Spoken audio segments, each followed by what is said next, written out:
What was the significance of the Taiping Rebellion? Part 1. The Taiping Rebellion, also known as the Taiping Revolution and the Taiping Civil War, was a civil war in China fought between China's Qing government and the Taiping Heavenly Kingdom.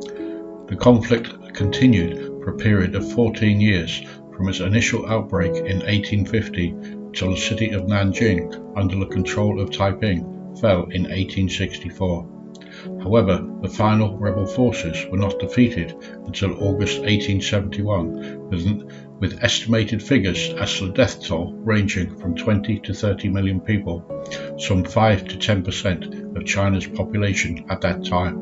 While it was a victory for the Qing government, it came at a great cost to the dynasty's economic and political viability. The uprising was instigated by Hong Xiuquan, an ethnic Hakka who proclaimed he was the brother of Jesus Christ.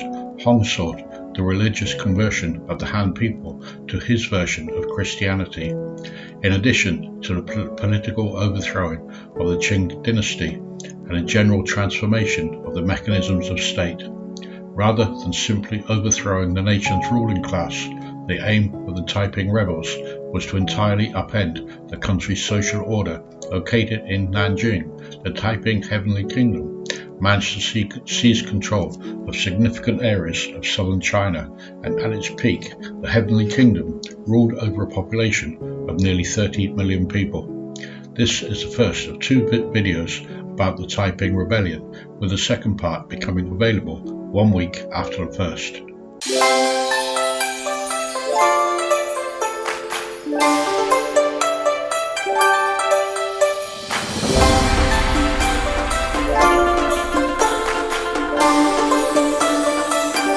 One of the bloodiest civil wars in history. For more than a decade, the Taiping armies occupied and fought their way across much of the mid and lower Yangtze Valley, and this onslaught ultimately devolved into civil war. It was the largest civil war in China since the transition from Ming to Qing, and involved most of central and southern China.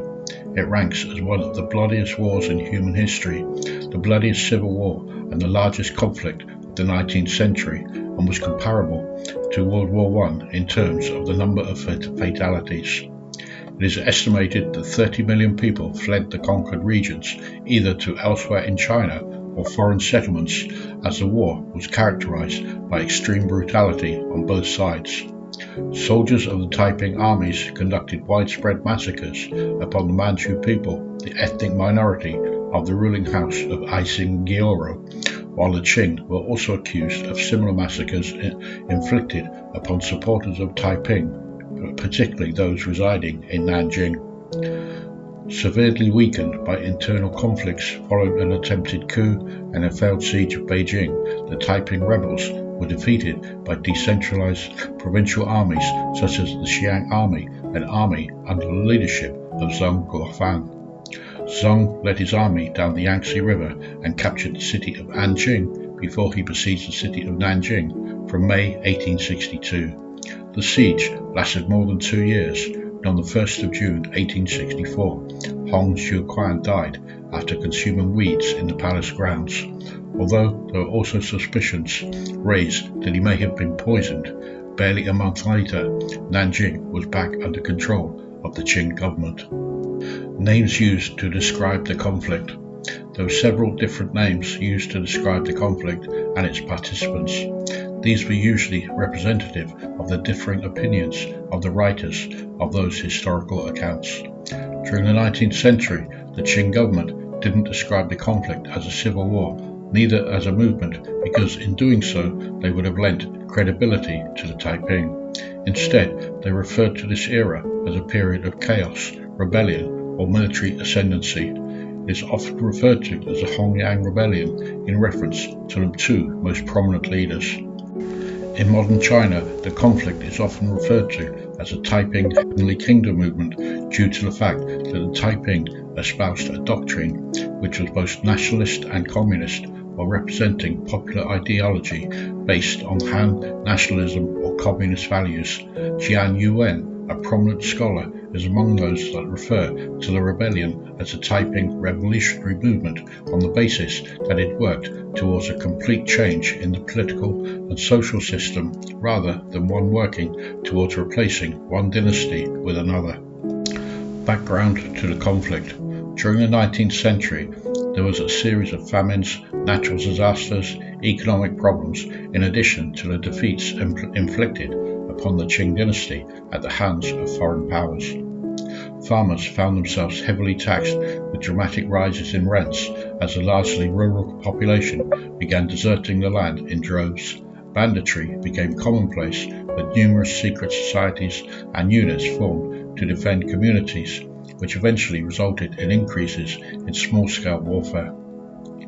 The population of China had almost doubled from 1766 to 1833, while the amount of cultivated land remained roughly the same. The government, largely commanded by ethnic Manchus, had become increasingly corrupt, was weak in the southern regions where it was dominated by local clans. Also in the south, anti-Manchu sentiment was at its strongest, particularly among the Hakka community, a subgroup of Han Chinese, while Christian missionaries were active across China. In 1837, Hong Xiuquan, a Hakka from a poor village in Guangdong, failed the imperial examination for the third time. This led to his frustration into his ambition to become a scholar official in the civil service. While recovering from a nervous breakdown, Hong dreamed of visiting heaven, and in his vision he allegedly discovered that he possessed a celestial family distinct from his actual family here on earth. According to his dream, his heavenly father lamented that men were worshipping demons rather than an actual god, and suggested Hong change his name to Hong Xiuquan. Hong took the imperial examination for the fourth and final time in 1843, failing once again to achieve his ambition. It was then that after a visit from his cousin that Hong took to carefully study some Christian pamphlets he had received from a Christian missionary some years earlier. After reading the pamphlets, Hong came to the conclusion that they had given him the key to interpreting his visions, and that his celestial father was God the Father, whom he identified as Shangde from Chinese tradition, and that the older brother he had seen in his visions was Jesus Christ, and that Hong's role was to rid the world of demons. In his thinking, those demons included the Qing government and those teaching Confucianism. In 1847, Hong moved to Guangzhou, where he began studying the Bible under an American Baptist missionary, Isaac Jacobs Roberts. However, Roberts refused to baptize Hong, and later stated that Hong's followers were bent on making their burlesque religious pretensions serve their political purpose. Hong began preaching across Guangxi, and one of his followers, Feng Yunshan, founded the God-worshipping society, a movement which strictly followed Hong's fusion of Christianity, Taoism, Confucianism, and indigenous millenarianism, which was presented by Hong as a restoration of the ancient Chinese faith in Shangde, which was dubbed as the Taiping faith. This soon developed into a new dynamic religion in that region of China, one also known as Taiping Christianity. The movement grew in the late 1840s through the suppression of groups of bandits in southern China. Then further suppression by the Qing government led to the movement evolving into guerrilla warfare and eventually a civil war. Later, two other god worshippers claimed to possess the ability to speak as members of the celestial family, the father being Yang Yuqing and Xiao Gui, claiming he was Jesus Christ. Taiping Rebellion, 1850 to 1853, outbreak and initial stages. The Taiping Rebellion began in the southern Chinese province of Guangxi when the God-worshipping society had a campaign of religious persecution against it from local officials. Following a small battle in December 1850, a 10,000-strong army of rebels organised by Hong Xiuquan and Wei Guanghui, routed Qing forces stationed in Jintian, present-day Guiping, Guangxi, in early January 1851. Taiping forces then repulsed an attempted reprisal from imperial forces of the Green Standard Army against the Jintian Uprising. On the 11th of January 1851, Hong declared himself the Heavenly King of the Heavenly Kingdom of Peace, otherwise known as the Taiping Heavenly Kingdom. In September 1851, his rebel army began moving north to escape the Qing forces closing in on them. The rebel army continued its way north into Hunan and followed the Xiang River, besieged Changsha before occupying Yuzhou and then capturing Wuchang in December 1852. At this point, they began moving eastwards along Yangtze River and captured the city of Nanjing in February 1853. In 1852, the Qing government's army captured Hong Xiuquan, a rebel that had assumed the title Tian de Wang, or King of Heavenly Virtue. During his confession, Hong Xiuquan claimed he was a co-sovereign of the Heavenly Kingdom, but this title was more probably an echo of the earlier but unconnected White Lotus Rebellion. 1853 to 1860, control of Nanjing and expeditions. On the 19th of March 1853, the Taiping rebels captured the city of Nanjing and renamed the city as Tianjin, or the heavenly capital of his kingdom. The followers of the Taiping Kingdom considered Manchus to be demons, thus they first killed all the Manchu men before forcing all the Manchu women outside the city, where they were then killed too. The next target of the Taiping were the north and west, with expeditions launched to achieve further gains.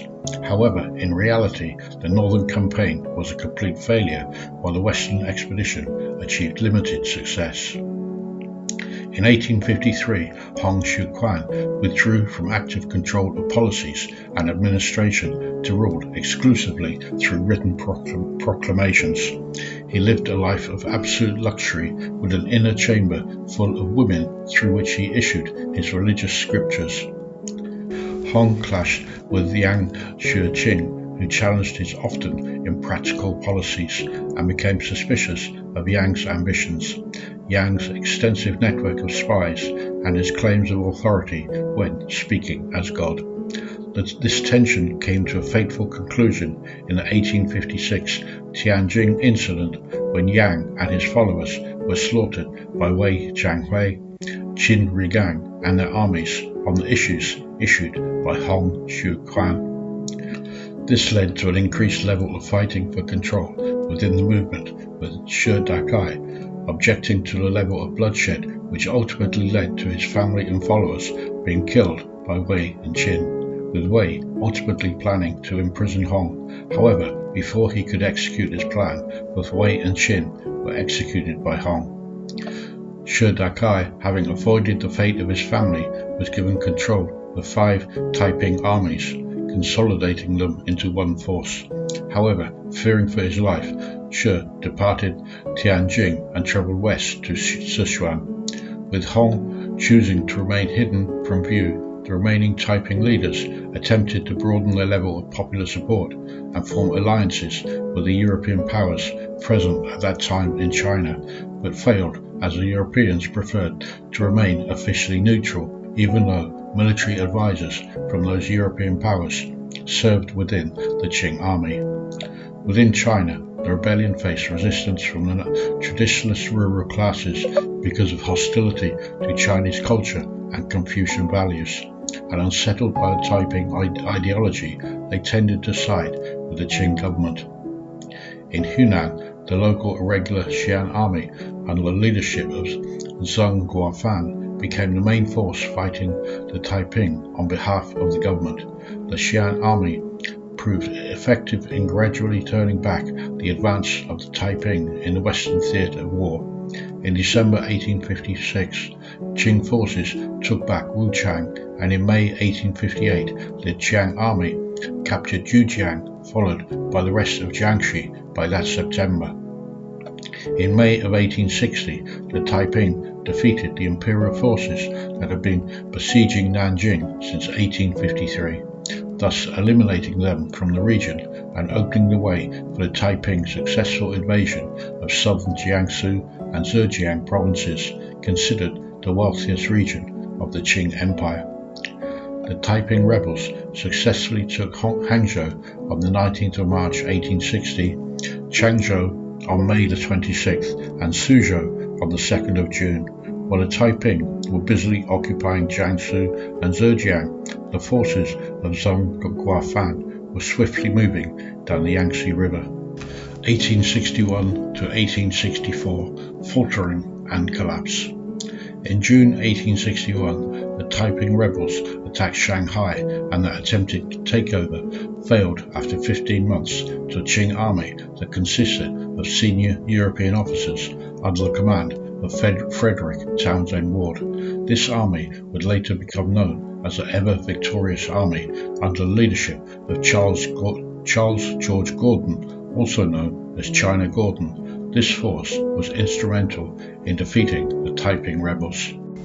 Also, 1861 saw the death of the Xianfeng Emperor as Zhang Guofan's Xiang army captured the city of Anqing. Towards the end of 1861, the Taiping rebels launched attacks first on the city of Ningbo, the coastal city was captured on the 9th of December.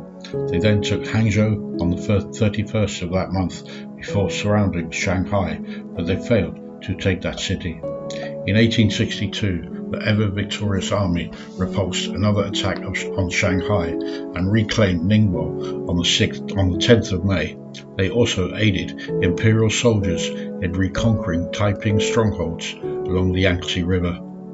In 1863, Shi Dakai surrendered to the Qing close to the Sichuan capital of Chengdu and was executed through the tortuously barbaric method known as slow slicing. Some of his followers were captured, while others escaped to continue the fight against the Qing. The Xiang army began besieging Nanjing in May 1862. Although attempts to remove the numerically superior Taiping army initially failed, Hong Xiuquan declared that God would help them defend the city. However, as food supplies began to run low, Hong developed food poisoning after eating some wild vegetables. Speculation emerged that the intent may have been suicidal. Hong Xiuquan died in June 1864, a full 20 days after his bout of food poisoning was diagnosed. Hong was succeeded by his 15-year-old son, Hong Tianguifu, who proved to be not only inexperienced but also powerless. Nanjing fell in July 1864, less than a month after the death of its previous leader. During the street-to-street fighting for control of Nanjing, Tianguifu and a few others initially escaped but were soon caught and executed, along with most of the Taiping princes. On the 1st of August, Zhang Guofan ordered that Hong's body be exhumed to clarify he had in fact died. His body was then desecrated as further punishment. A small number of Taiping soldiers remained loyal to the cause and continued to fight, first rallying around Tianguifu until he was captured on the 25th of October. That resistance was hiding in the mountains of Jiangxi before fleeing into Zhejiang, Fujian and Guangdong, where the last of the loyalists were defeated on January the 29th, 1866. That brings us to the end of this video, highlighting a historical era that's helped shape China today. If you've enjoyed watching and it's shown you a little detail of life and events here in China, then your subscribing to my channel would mean a lot to me. Thank you for watching. Make sure you click on the link to the next video, and until the next time, goodbye for now.